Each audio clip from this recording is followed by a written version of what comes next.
ورحمة الله وبركاته. الحمد لله نحمده ونستعينه ونستغفره ونعوذ بالله من شرور أنفسنا ومن سيئات أعمالنا. من يهده الله فلا مضل له ومن يضلل فلا هادي له. أشهد أن لا إله إلا الله وأشهد أن محمدا عبده ورسوله. أما بعد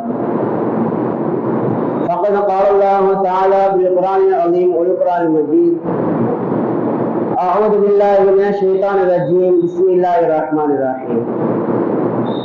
يا أيها الناس اتقوا ربكم الذي خلقكم من نفس واحدة وخلق منها زوجها وبث منهما رجالا كثيرا ونساء واتقوا الله الذي تساءلون به والأرحام إن الله كان عليكم رقيبا. وقال نبينا صلى الله عليه وسلم: فإن أصدق الحديث كتاب الله وأحسن الهدي هدي محمد صلى الله عليه وسلم وشر الأمور محدثاتها وكل محدثة بدعة وكل بدعة ضلالة وكل ضلالة في النار. வார்த்தைகளில் உண்மையானது அல்லாஹ்வுடைய வேதமாகிய அல் குர்ஆனும், வழிகாட்டு சிறந்தது நபிகள் நாயகம் ஸல்லல்லாஹு அலைஹி வஸல்லம் அவர்களின் வழிகாட்டலாகும்.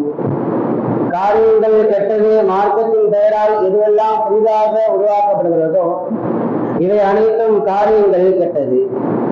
புதிதாக உருவாக்கப்பட்டவை அனைத்துமே பித்அத் அனாச்சாரமாகும். ஒவ்வொரு அனாச்சாரம் வழிகேடாகும். ஒவ்வொரு வழிகேடும் நம்மை நரகு கொண்டு போய் சேர்க்கும் என்று அன்னலம் பெருமானா நபிகள் நாயகம் ஸல்லல்லாஹு அலைஹி வஸல்லம் அவர்கள் உலகத்தில் வாழ்கின்ற ஒட்டுமொத்த மனித சமுதாயத்திற்கு எச்சரிக்கை செய்து நமக்கு ஒரு எச்சரிக்கையாக எடுத்து கொண்டு இந்த ஜும்ஆ உரையை நான் ஆரம்பம் செய்கிறேன்.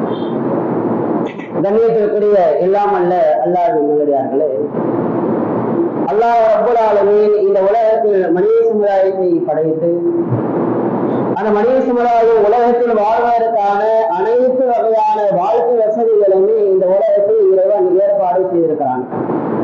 மனிதர்களை படைத்து அவர்கள் உலகத்தில் வாழ்வதற்கான வாழ்க்கை வசதிகளை ஏன் ஏற்பாடு செய்தோம் என்று இறைவன் சொல்லி காட்டும் போது, ஒமா கலக்கத்தில் ஜின்ன ஒரு இன்ச இல்லாதியாகுவான், மனிதர்களா இருந்தாலும் ஜின்களா இருந்தாலும் இந்த இரண்டு சாராரையுமே இந்த உலகத்தில் படைத்து அவர்கள் வாழ்வதற்கான அனைத்து வகையான வாழ்க்கை வசதிகளுமே இந்த உலகத்தில் ஏற்பாடு செய்வதற்கான காரணம் நோக்கம் என்னவென்று சொன்னால், அவர்கள் வாழுகின்ற போது என்னை மட்டுமே வணங்க வேண்டும், எனக்கு மட்டுமே கட்டுப்பட வேண்டும், நான் செய்கின்ற அடிப்படையில் தங்களுடைய வாழ்க்கையை அமைத்துக் கொள்ள வேண்டும் என்பதற்காகத்தான் இந்த உலகத்தில் மனித சமுதாயத்தை படைத்து அவர்களுக்கு தேவையான வாழ்க்கை வசதிகளை ஏற்பாடு செய்வதாக அல்லாஹ் திருமறை குர்ஆனில் சொல்லி காட்டுகிறார்.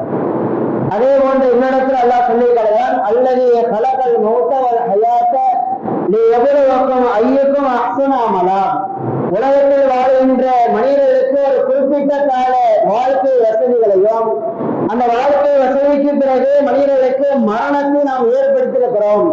இதற்காக வேண்டி இந்த வாழ்க்கை வசதியும் அந்த வாழ்க்கை வசதிக்கு பிறகு மரணத்தை நாம் ஏற்படுத்தியிருக்கிறோம் என்று சொன்னால், ஐயக்கும் அஹ்ஸனாமலா, உலகத்தில் வாழ்கின்ற இந்த கொஞ்ச கால வாழ்க்கையில் உங்களுக்காக வழங்கப்பட்ட இந்த அவகாசமான வாழ்க்கையில் உங்களுக்காக வழங்கப்பட்ட இந்த சொற்பமான வாழ்க்கையில் உங்களுடைய செயல்பாடுகளை எவ்வாறு நீங்கள் அமைத்துக் கொள்வீர்கள், அல்லாஹ்வுடைய நேசத்தை பெற வேண்டும் என்ற அடிப்படையில் உங்களுடைய செயல்பாடு இருக்கிறதா, அல்லது அல்லாஹ்வுடைய தூதர் நபிகள் நாயகம் ஸல்லல்லாஹு அலைஹி வஸல்லம் அவர்கள் எதெல்லாம் உங்களுக்கு சொல்லி தந்தார்களோ அப்படியான செயல்பாடுகளை இந்த உலகத்திலே சரிவர செய்து உன்னிடத்திலே நாளை வறுமையிலே வந்து நிப்பாட்டப்பட இருக்கிறதா என்று பரீட்சை செய்வதற்காக சோதனை செய்வதற்காக வேண்டித்தான் இந்த குறிப்பிட்ட கால அவகாசத்தையும் அந்த அவகாசத்திற்கு பிறகு மரணத்தை ஏற்படுத்தியிருப்பதாக அல்லாஹ் திருமறை குர்ஆனில் நமக்கு சொல்லி காட்டுகிறான்.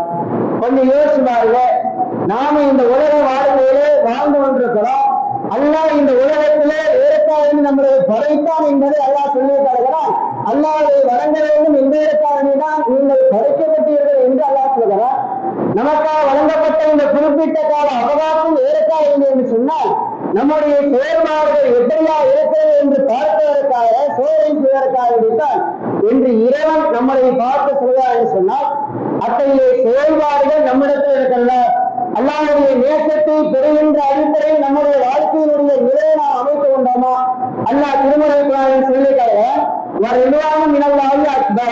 உலகத்தில் வாழ்கின்ற மூமின்கள் எப்படியாக தன்னுடைய செயல்பாடுகளை அமைத்துள்ளார் என்று சொன்னால் உலகத்தில் கிடைக்கின்ற அனைத்து இன்பங்களை விட அவர்களுக்கு கிடைக்கின்ற அனைத்து சந்தோஷங்களை விட அல்லாஹ்வுடைய நேசம்தான் எனக்கு மிகப்பெரியது, அல்லாஹ்வுடைய அன்புதான் எனக்கு மிகப்பெரியது, அல்லாஹ் என் மீது காட்டக்கூடிய அந்த கருணை தான் எனக்கு உயர்வானது என்று சொல்லி மூமின்கள் தன்னுடைய வாழ்க்கையினுடைய செயல்பாடுகளை இந்த உலகத்தில் அமைத்துக் கொள்வார்கள் என்று அல்லாஹ் சொல்லி தருகிறான்.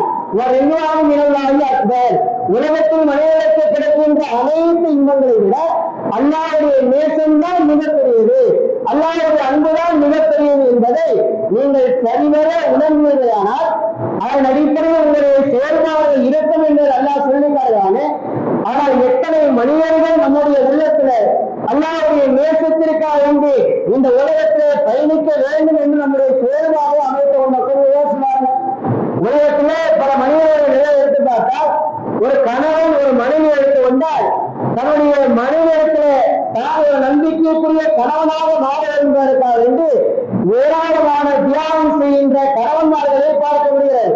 என்னை பற்றி என்னுடைய மனைவியிடத்திலே கேட்கின்ற போது என்னுடைய மனைவி சொல்ல வேண்டும், என்னுடைய கணவர் நம்பிக்கைக்குரியவர், இவருடைய கணவர் உயர்ந்தவர், இவருடைய கணவர் சிறந்தவர் என்று சொல்ல என்பதற்காக வேண்டி இந்த உலகத்தில் ஏராளமான தியாகங்களை மேற்கொள்கிறோம்.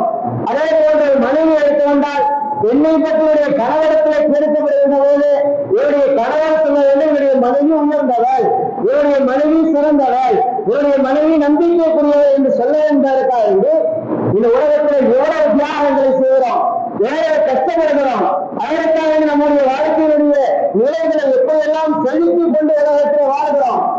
ஆனால் சாதாரண மனிதனுக்கு நான் ஒரு நம்பிக்கைக்குரியவனாக மாற வேண்டும் என்று ஆசைப்படக்கூடிய நம்முடைய வாழ்க்கையில நாளை மறுமையில அகில உலகத்தையும் படைத்து பாதுகாத்து தன்னுடைய ஆட்சி அதிகாரத்தின் கீழ் வைத்திருக்கக்கூடிய அந்த அல்லாஹ்வுக்கு முன்னால் நிற்கப்படுகின்ற அந்த வேளையிலே நான் அல்லாஹ்விடத்திலே நம்பிக்கைக்குரியவனாக மாற வேண்டும், நான் அல்லாஹ்விடத்திலே சிறந்தவனாக உயர்ந்தவனாக மாற வேண்டும் என்பதற்காக எத்தனை தியாகத்தை இந்த உலகத்தில் நாம் செய்திருக்கிறோம். அதனால்தான் அல்லாஹ் திருமறை குர்ஆனில் நமக்கு சொல்லித் தருகிறார். சூரா ஹுஜராத் என்று சொல்லப்படுகின்ற 49வது அத்தியாயத்தில் 15வது வசனம் அல்லாஹ் சொல்லித் தருகிறார். எப்படியான ஒரு நிலையை அல்லாஹ் சொல்கிறார் என்று சொன்னால், இன்னமல் மூமின் அல்லது அல்லாஹ்விடத்திலே நம்பிக்கைக்குரிய அடியார்கள் யார் தெரியுமா? அல்லாஹ்விடத்திலே சிறந்த அடியார்கள் யார் தெரியுமா? அல்லாஹ்விடத்திலே மறுமையை நிப்பாட்ட இருந்த அந்த நேரத்தில் அல்லாஹ்வுடைய நேசத்திற்குரிய அடியார்கள் யார் தெரியுமா என்று சொல்லி 3 வகையான பண்புகளை அல்லாஹ் சொல்லியிருக்கிறார். இந்த உலக வாழ்க்கையிலே யாருடைய பண்புகள் இந்த 3 பிரகாரம் அமைத்து கொண்டு என்னிடத்தில் நாளை மறுமையில் வருகிறார்களோ அவர்கள்தான் என்னுடைய நம்பிக்கைக்குரியவர்கள், அவர்கள்தான் இடத்துல சிறந்தவர்கள், அவர்கள்தான் இடத்துல உயர்ந்தவர்கள் என்று அல்லாஹ் சொல்லியிருக்கிறார். அது 3 பண்புகளை ஒரு பண்பா இறைவன் சொல்லியிருக்கிறார். ஆமனு பில்லாஹி வ ரசூலிஹி, அவர்கள் அல்லாஹ்வை ஈமான் கொள்வார்கள், அல்லாஹ்வுடைய தூதரை அவர்கள் ஈமான் கொள்வார்கள்.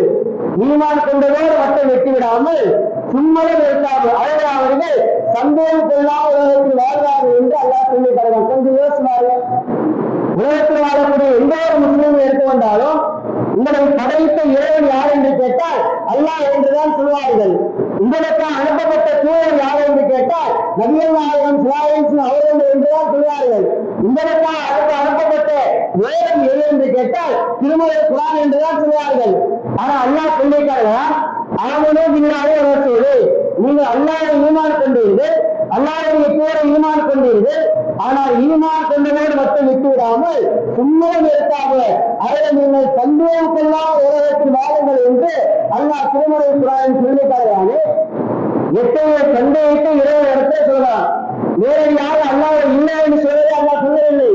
நேரடியாக நபிகள் நாயகம் ஸல்லல்லாஹு அவர்கள் இறை தூதர் இல்லை என்று சொல்வதை இறைவன் சொல்லவில்லை. நேரடியாக திருமறை குர்ஆன் என்ற இந்த வேதம் இறைவனிடத்தில் வரப்பட்டது அல்ல என்ற ஒரு சந்தேகமான நிலையை அல்லாஹ் சொல்லவில்லை. மாறாக எதை இறைவன் சொல்லித் தருகிறார் சொன்னால், ஏராளமான இறை தேவைகளை நாம் பார்க்கிறோம். ஏராளமான நபிகள் நாயகம் ஸல்லல்லாஹு போதனைகள் பார்க்கிறோம், படிக்கிறோம். ஆனால் அதையெல்லாம் நம்முடைய வாழ்க்கையை செயல்படுத்துறோமா? கொஞ்சம் யோசினாங்க. ஒரு பொய் சம்பந்தமா ஒரு வசனம் படிக்கிறோம், ஒரு குறைவு சம்பந்தமாக ஒரு வசனம் படிக்கிறோம், ஒரு அவதூறு சம்பந்தமாக ஒரு வசனம் படிக்கிறோம், ஒரு மோசடி சம்பந்தமாக, பெருமை அடிப்படை சம்பந்தமாக ஒரு வசனத்தை நாம் படிக்கிறோம் என்று சொன்னால், படித்து முடிக்கின்ற போது நம்முடைய சிந்தனை எப்படியாக சிந்தனையா இருக்கிறது?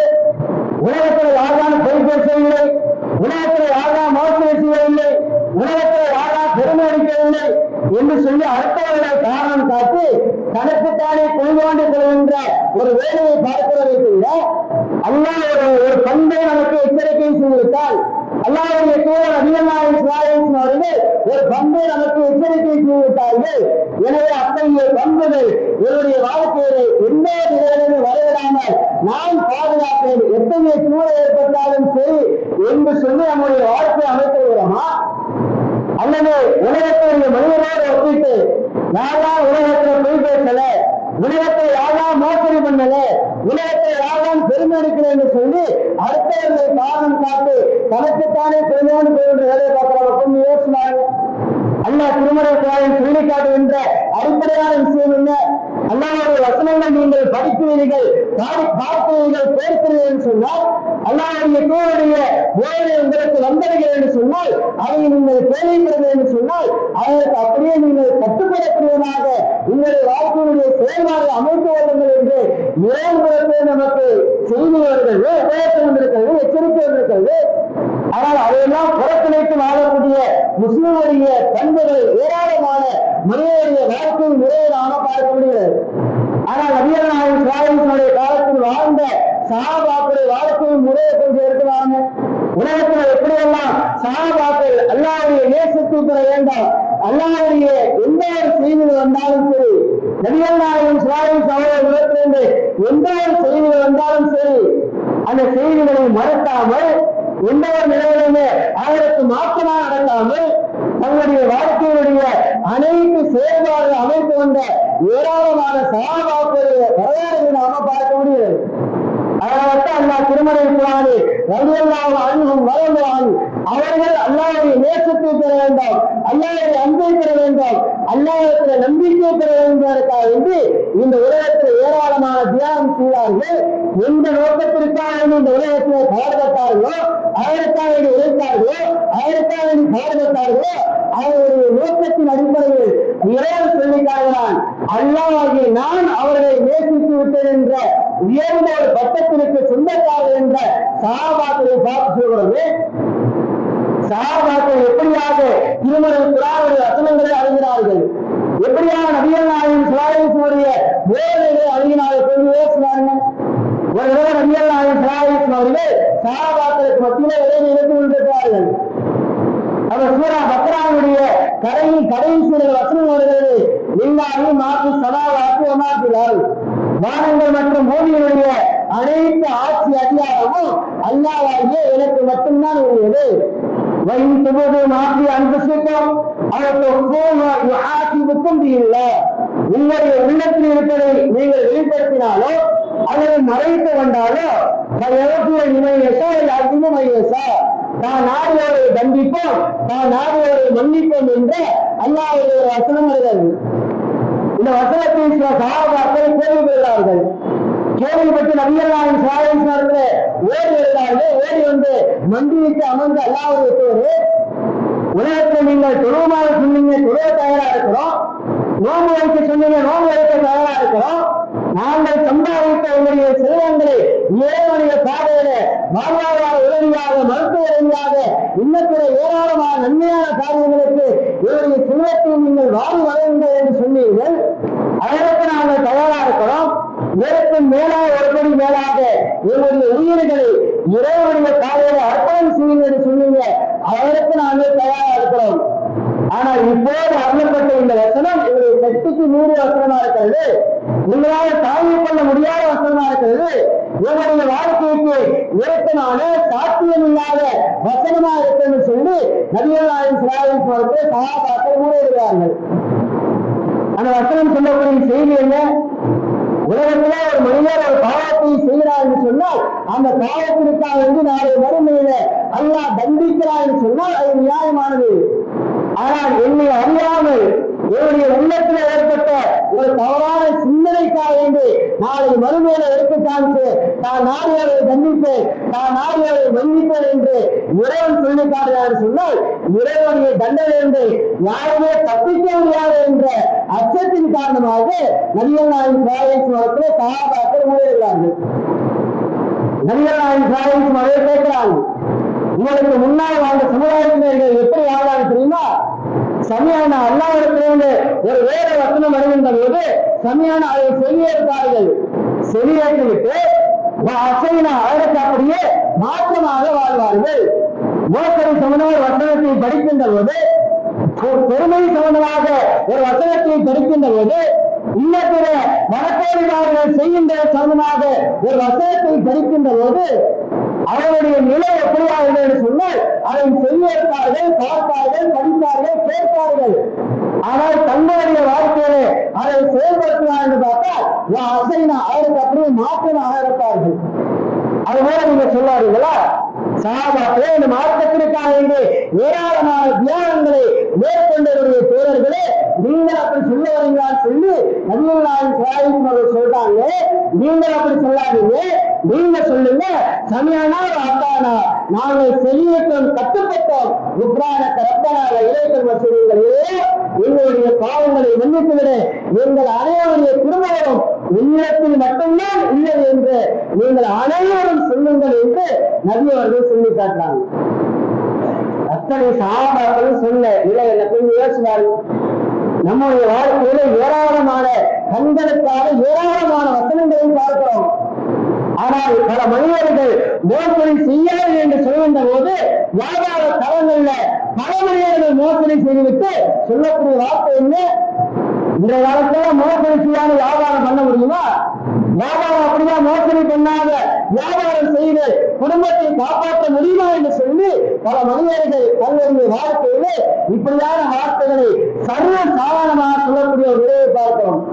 ஆனா அல்லாஹ் திருமணம் சொல்லி தருகிறான், வழிநெல்லை முத்தத்திற்கு அளவு நிலையில குறைவு செய்வதற்கு கேடுதான், அழிவுதான், நாசம்தான் என்று அல்லாஹ் கடுமையான எச்சரிக்கை செய்வான். காரணம் அல்ல, நீங்க இடத்தாரோ நீங்க உலகத்தில் வாழ்கின்ற போது, நீங்கள் ஒரு பொருளை வாழ்கின்ற போது நிறைவாக வாங்கிக் கொண்டு மக்களுக்கு நீங்கள் அறந்தோ நிறுத்த கொடுக்கின்ற போது அதை மோசடி செய்கிறீர்கள், அதை நீங்கள் குறை வைக்கிறது என்று அல்லாஹ் மிக கடுமையான முறையில மோசடி செய்வர்களை கடுமையாக எச்சரிக்கை செய்வாங்க. அப்படியான எச்சரிக்கையான செய்திகளை பார்த்துவிட்டு நம்முடைய நிலை எப்படியா இருக்கிறது? பெருமை அடிக்கக்கூடிய மனிதர்களை போயிட்டு நீ பெருமை அடிக்காதா சொன்னா, பெருமைக்கு நானான அடையாளம் கொடுத்த, நானான இது செஞ்ச, நானான அந்த செஞ்ச, என்னைய விட்டால் யார் அப்படின்னு சொல்லி வேண்டும் என்று புறக்கணித்து புறந்தள்ளி இறைப்பவருடைய வசனங்களை உலகத்தில் வாழக்கூடிய மனிதனுடைய சேவையாளர்களை பார்க்கிறோம். ஆனா அல்லாஹ்வுடைய தூதர் அவர்கள் சொல்றாங்க, உங்களால வாய்ப்பு இல்லை, உங்களுடைய சாட்சிக்கு உங்களுடைய வாழ்க்கைக்கு சாத்தியம் இல்லை, நிறுத்தம் இல்லை, உங்களால் பாவம் பண்ண முடியாத ஒரு சூழல் ஏற்பட்டாலும் கூட அல்லாஹ்வுடைய வசனங்களுக்கு நீங்கள் கட்டுப்படுங்கள் என்று சொல்லி நபி அவர்கள் சொல்லி காட்டுறாங்க. அத்தனை சஹாபாக்கள் சொல்றாங்க, சமியானா வாத்தானா, நாங்கள் செவியேற்றம் கட்டுப்பட்டோம். குஃப்ரானக ரப்பனா வ இலைக்கல் மஸீர், எங்கள் இறைவா எங்கள் அனைவருடைய திரும்புகிறோம் உன்னிடத்தில்தான் உள்ளது என்று சொல்லி அத்தனை சஹாபாக்களும் திரும்புகிறார்கள். அல்லாஹ்விலிருந்து வேறொரு வசனம் வருகிறது, நாளை கல்விக்குள்ள அரசன் இல்லா யாரும் அவருடைய சொத்து குறிப்பிட்டதை தவிர அல்லாஹ்வை நான் சிரமப்படுத்த மாட்டேன் என்ற அல்லாஹ்வுடைய வசனம் வருகிறது. நபி அவர்கள் சஹாபாக்களை அழைத்து, சஹாபாக்களை எந்த வசனம் உங்களுடைய சக்திக்கு உங்களுடைய வாழ்க்கைக்கு சாத்தியமில்லை, நெருக்கமில்லை, இதனால ஃபாலோ பண்ண முடியாது ஒரு நிலை இருக்கிறது என்று சொல்லியிருக்கிறோம். அந்த வசனத்திற்கு மாற்றமாக அல்லாஹ் இன்னொரு வசனத்தை அறிவித்தான், நாளை கல்விக்குள்ள அரசன் இல்லா யாரும் ஒரு சக்தி குறிப்பிட்டதை தவிர அல்லாஹ்வை நான் சிரமப்படுத்த மாட்டேன் என்ற ஒரு வசனத்தை அறிவித்தான் என்று அல்லாஹ்வுடைய தூதர் நபிகள் நாயகம் ஸல்லல்லாஹு அலைஹி வஸல்லம் சொல்லி காட்டுறான். கொஞ்சம் யோசிப்பாரு, ஒரு வசனத்தையே மாற்றுகின்ற அளவிற்கு சஹாபாக்களுடைய வாழ்க்கை முறை இருந்தது என்று சொன்னால் நம்முடைய வாழ்க்கை அல்லாஹ் மாற்ற மாட்டானா? உலகத்தில் எத்தனை நபர்கள் மோசடி செய்துவிட்டு அல்லாஹ்விடத்துல மோசடி செய்யாத ஒரு நிலையை ஏற்படுத்தியாளா சொல்லி அல்லாஹ்விடத்துல கையேறி பிரார்த்தனை செய்ய இறைவன் உதவி செய்ய மாட்டானா? என்னுடைய அதிகாரிகள் என்னை பற்றி ஒரு கேட்டால் அவர்களுக்கு நீங்க சொல்லுங்க கரீம், நான் பக்கத்தில் இருக்கேன்னு சொல்லுங்க. உஜீரு தாவத்தை தாயி விழா தானி எஸ்தனி மொழி அல்லம் செய்த யாராவது இடத்துல பிரார்த்தனை செய்தால் அவருடைய பிரார்த்தனைக்கு நான் பதிலளிக்கிறேன். எனவே அவர்கள் என்னையே நம்பட்டும், இதற்கிலேயே அவர்கள் பிரார்த்தனை செய்யட்டும் என்ற ஒரு உறுதியான அழுத்தமான ஒரு ஆழமான ஒரு நம்பிக்கையை அல்லாஹ் நமக்கு வழங்குகிறார். ஆனால் நம்முடைய வாழ்க்கையுடைய செயல்பாடு எப்படியா இருக்கிறது? அதனுடைய தொழுகை விஷயத்துல பலகீனப்பட்ட மூமின்கள் எத்தனை பேர் இருக்கிறோம்? திருமணத்திற்கான ஓய்வு என்று நேரத்தை ஒதுக்காமல் புறக்கணித்து புறங்கொள்ளக்கூடிய முஸ்லீம்கள் எத்தனை பேர் இருக்கிறோம்? எத்தனையோ உபதேசங்கள் அல்லாஹ்வுடைய கூர் அவர்கள் மூலமாக நமக்கு எச்சரிக்கை செய்யப்பட்டிருந்தும் கூட வேண்டும் என்று உலகத்துடைய சூழல்களை காரணம் காட்டி செய்யக்கூடிய முஸ்லீம்கள் எத்தனை பேர் இருக்கிறோம்? கொஞ்சம் பேசுவார்கள். அல்லாஹ்விடத்திலே பிரார்த்தனை செய்து இரவா இந்த மோசடியை பாதுகாக்கிறேன் என்று அல்லாஹ்விடத்திலே பிரார்த்தனை செய்திருக்கிறோமா? இரவா கடல்ல இருந்து என்னை பாதுகாக்கிறேன் என்று அல்லாஹ்விடத்திலே பிரார்த்தனை செய்கிறோமா? எத்தனை விஷயங்கள்ல அல்லாஹ்விடத்தில் நாம் பிரார்த்தனை செய்திருக்கிறோம் யோசிச்சாங்க. அப்ப அல்லாஹ்வுடைய கூட அவர்கள் சொல்லி காட்டாங்க, ஒரு வசனத்தையே நாட்டின் அளவிற்காக சாலபாக்குடைய வாழ்க்கை நிறைவேறுகிறது என்ற ஒரு சம்பவத்தை பார்க்கிறோம். நானும் அல்லாஹ்வுடைய மீதான நம்பிக்கை வைத்து அல்லாஹ்விடத்திலே பிரார்த்தனை செய்வதானால் நம்முடைய வாழ்க்கையில் கண்டிப்பாக மாறும் என்பதை அல்லாஹ்வுடைய கூட அவர்கள் சொல்லி காட்டுகிறார்கள். அதைத்தான் இறைவன் சொல்லி காட்டுகிறார். பூமியில எத்தகைய கண்புடையராக இருப்பார் என்று சொன்ன ஆமனும் இல்லா அரசு அவர்கள் அல்லாஹ் ஈமான் கொள்வார்கள், அல்லாஹ்வுடைய கூட ஈமான் கொள்வார்கள். ஈமான் கொண்டதோடு மட்டும் விட்டு விடாமல் சும்மா இருக்கார்கள். அவர்கள் சந்தேகம் கொள்ளாமல் உலகத்தில் வாழ்வார்கள். எந்த மாதிரியான சூழல் ஏற்பட்டாலும் எப்படியான ஒரு நிலை ஏற்பட்டாலும் அவர்கள் எந்த நிலையிலிருந்து அவர்கள் சந்தேகம் கொள்ளாமல் வாழ்வார்கள் என்ற அல்லாஹ் முதல் பண்பாக நமக்கு சொல்லி காட்டுகிறான். இரண்டாவது பண்பா அல்லாஹ் சொல்லி காட்டுகிறார், தம்முடைய பொருட்களால் இறைவனுடைய பாதையில அதிகமாக தர்மம் செய்யக்கூடியதாக அவருடைய செயல்பாடுகள் வாழ்க்கை முறைகள் இருக்கும் என்பதை அல்லாஹ் சொல்லி காட்டுகிறான். உலகத்தில் வாழக்கூடிய எத்தனையோ மனிதர்கள் தனக்கு கிடைக்கின்ற செல்வம் அதிகமோ குறைவோ இறைவனுடைய பாதையில என்னுடைய செல்வத்தினுடைய பங்களிப்பு கொஞ்சமாவது இருக்க வேண்டும் என்று ஆசைப்பட்டு ஆவல் கொண்டு இறைவனுடைய நேசத்தில் மட்டுமே தன்னுடைய உள்ளத்தில் ஆழமாக பதிவு வந்து உலகத்தில் தர்மம் செய்யக்கூடிய மூலியங்கள் முஸ்லீம்கள் எத்தனை பேர் இருக்கும்? ஆனால் பல மனிதர்களை எடுத்து வந்தால் ஏராளமான செல்வங்களை இறைவன் கொடுத்திருக்கிறார். ஆனால் அந்த செல்வங்களை இறைவனுடைய பாதையில தர்மம் செய்வதற்கு முன்வராத மனிதர்களை பார்க்கலாம். காரணம் என்ன? நாம் கொடுத்தால் இல்லாமல் போயிடுவோமோ, நாம கொடுத்தால் ஏழையாகிறோமோ, நாம கொடுக்க நாளைக்கு ஒன்றில்லாத ஒரு பிச்சைக்காரமாக மாறுவோமோ என்ற அச்சத்தின் காரணமாக தர்மம் செய்வதற்கு பல மனிதர்கள் முன்வர மாட்டேங்கிறார்கள். ஆனா அல்லாஹ்வுடைய தூதர்கள் அழகான ஒரு வாக்குறுதி கொடுக்கிறாங்க, தர்மம் ஒருபோதும் செல்வத்தை குறைக்காதுங்கிறாங்க. அல்லாஹ்வுடைய வாக்குறுதி, அல்லாஹ்வுடைய தூதருடைய வாக்குறுதி என்பது சத்தியமானது, உண்மையானது, உபரிசனமானது என்பதை அல்லாஹ் திருமணத்தினால் சத்தியத்தை வழங்குகிறான். அப்படியாக அல்லாஹ்வுடைய தூதர் சொல்றாங்க, செல்வம் ஒருபோதும் தர்மம் ஒருபோதும் உடைய செல்வத்தை குறைக்காது என்று அல்லாஹ்வுடைய தூதர் அவர்கள் சொல்லி காட்டார். ஒருவேளை உங்களுக்கு குறைப்பதை போன்ற காட்சி ஏற்பட்டாலும் ஏழைகளிடமிருந்து அல்லாஹ்விடமிருந்து உங்களுக்கு அதிகமான உதவிகள் வந்தடையும் என்பதை அல்லாஹ்வுடைய தூதர் ரலியல்லாஹு அன்ஹு அவர்கள் நமக்கு சொல்லி காட்டுகின்ற இந்த அழகிய போதனைகளை நாம பார்க்கின்ற அதே நேரத்தில் அல்லாஹ்வுடைய தூதர் அவர்கள் சொல்லி காட்டுறாங்க, ஒரு மனிதர் இறைவனுடைய பாதையை கொடுக்க அல்லாஹ் கொடுத்து கொண்டே இருப்பான். ஒருவன் கொடுக்காமல் தடுத்து வைத்து விடுவானோ, முடித்து வைத்து விடுவானோ, அல்லாஹ் தன் புறத்திலிருந்து கொடுக்காமல் முடித்து வைத்து விடுவான் என்பதை அல்லாஹ்வுடைய தூதர் அவர்கள் சொல்லி காட்டுறாங்க. கொஞ்சம் யோசிப்பார்கள். நான் ஒரு மனிதனுக்கு வாழ்வாதார உதவியோ மருத்துவ உதவியோ அல்லது இன்னற்ற உதவிகளையோ என்னை நாடி வந்திருக்கக்கூடிய மனிதனுக்கு நான் செய்யவில்லை என்று சொன்னால் அதனால் அவருடைய காரியம் கெட்டு போவார்களே, அல்லாஹ் வேறொரு மனிதர்களை வைத்து அவருடைய அந்த காரியத்தை அல்லாஹ் பூர்த்தி செய்திடுவான். ஆனால் எனக்கு தர வேண்டியது யார்? அல்லாஹ் தான் தர வேண்டும். அல்லாஹ் தான் எனக்கான ரிஸ்கை வழங்கக்கூடியவன். அல்லாஹ்வுடைய தூதர் அவர்கள் ஒவ்வொரு தொழுகைக்கு பிறகு நமக்கான சொன்ன அடுத்தமான பிரார்த்தனை என்ன சொன்னா, அல்லாஹும்ம மாமியலுமா அத்தை வலா மூக்கியலுமா மனார் வலா என் செய்த சக்தி மின்கை சக்தி இறைவே, நீ கொடுப்பதை தடுப்போம் உலகத்தில் யாரும் கிடையாது. நீ தடுப்பதை கொடுப்பவன் உலகத்தில் யாரும் கிடையாது. நீ ஒரு மனிதனுக்கு கொடுக்க வேண்டும் என்று முடிவெடுத்து விட்டால் உலகமே ஒன்று சேர்ந்து தடுக்க வைத்தாலும் தடுக்க முடியாது.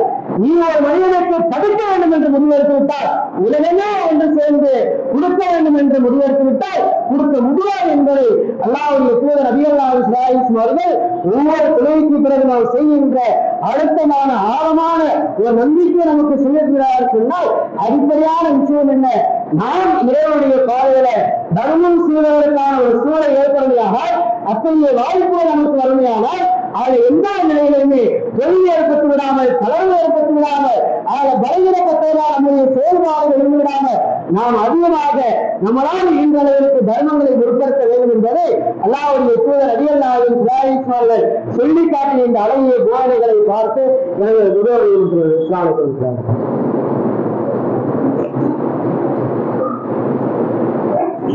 கண்ணியத்திற்குரிய எல்லாம்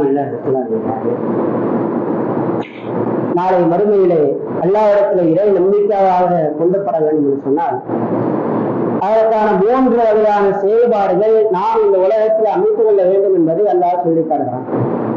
அவர் முதல் பண்பாக அல்லாஹ்வையும் அல்லாஹ்வுடைய தூதரை ஈமான் கொண்ட பிறகு அதனை நீங்கள் சந்தேகம் கொள்ளாமல் உலகத்தில் வாழுங்கள் என்று இறைவன் சொல்லித் தருகிறான். இரண்டாவது பண்பாக நீங்கள் இதனுடைய பொருளாதாரங்களை இதனுடைய பாதையிலே உங்களால் இயன்ற அளவுக்கு தர்மங்களை ஏற்படுத்துங்கள் என்று அல்லாஹ் சொல்லி காட்டுகிறான். மூன்றாவது பண்பாக அல்லாஹ் சொல்லி காட்டுகிறான், தம்முடைய உயிர்களால் இறைவனுடைய பாதையிலே அவர்கள் தியாகம் செய்வார்கள் என்று அல்லாஹ் சொல்லி காட்டுகிறான். நாம் வாழுகின்ற இந்த காலகட்ட சூழலில நம்முடைய உயிர் தியாகம் செய்வதற்கான ஒரு சூழலை வாய்ப்பு இருக்கிறதா என்று பார்த்தால் அப்படியான ஒரு சூழல் இல்லை.